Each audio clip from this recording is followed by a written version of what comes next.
Studying the classics, the languages and cultures of ancient civilizations like Greece and Rome, has never been more important. This isn't just a stimulating exercise, a way of accessing brilliant stories and ideas. The classics opens minds.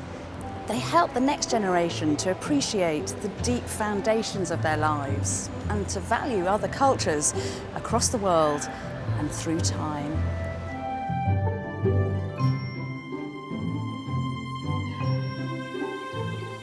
Across the country, we're working with schools to help them embed classics in the curriculum. In Norfolk, we fund a cluster of state schools that work together, and the children start young. Lupus Maximusum, intro! Minime, minime! It's not every day you hear the three little pigs in Latin. Walete chess porky parwy. But learning the classics has huge practical advantages for pupils across a range of subjects. Well, I think it's a real gift to them, and it gives them the most amazing key to unlock so many other areas of learning. I like Latin because you get to find out about the Romans before electric gadgets were made and how they live. I've learned 2 new English words, and they are equestrian and sedentary. We live in a very rural part of North Norfolk, and the success and the enjoyment that these children have had through learning Latin just goes to prove that Latin is for everyone. Jane came out of retirement to teach classics. More than 50 classics teachers retire every year, but there's only funding to train half that number. There's quite a desperate shortage of classics teachers. We were really lucky to find 2 others apart from myself, and we divide the 8 schools between us. A few miles away, Jane helps these 9 and 10-year-olds with their grammar. We were talking last time about how every language is made up of different sorts of words. Can anybody give me an example of the sort of word I was thinking of? Camilla? Verbs. Verbs, well done. Adverbs. Adverbs. Nouns. Nouns, well done. Anybody else? It's hoped that an early encounter with Latin will encourage pupils to take on more languages at secondary school. These 14-year-olds are preparing for GCSE Latin. They all study 2 modern languages as well. We've seen lots of derivatives in the Latin that we've looked at today. Can you just give me some of the ones that you can pick out? They can be English, French, Spanish, whichever language you like. What have you got? Exquisitissimo, exquisite. Absolutely. And do you think that exists in Italian today still? Probably.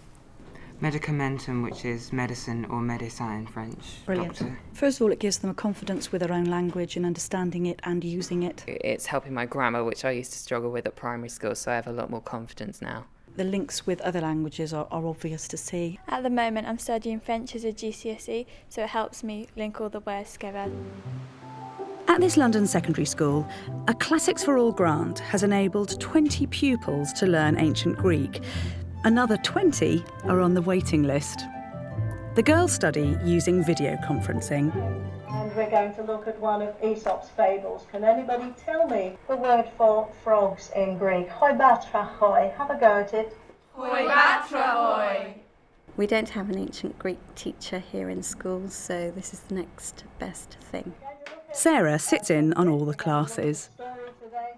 I'm learning ancient Greek along with the students, and I'm hoping that I will be able to pick up the teaching and make sure that Greek goes from strength to strength at Burntwood.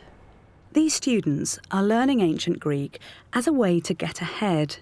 You could put it on your CV, or you could become a translator with it. Greek can really help with science because a lot of the words' roots come from Greek. You have to learn the alphabet and you gradually learn what it's saying, and it's like a puzzle that you have to solve.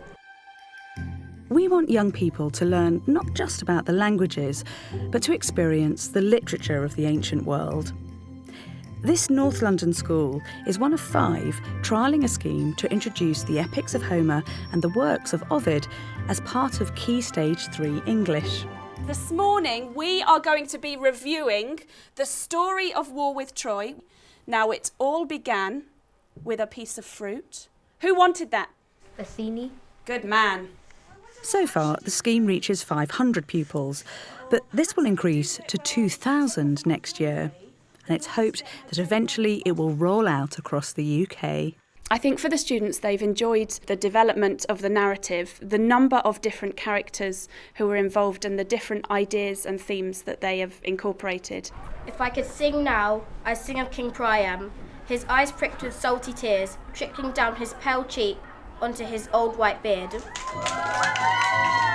Our ambition at Classics for All is to get the classics into 1,000 new schools within the next 10 years.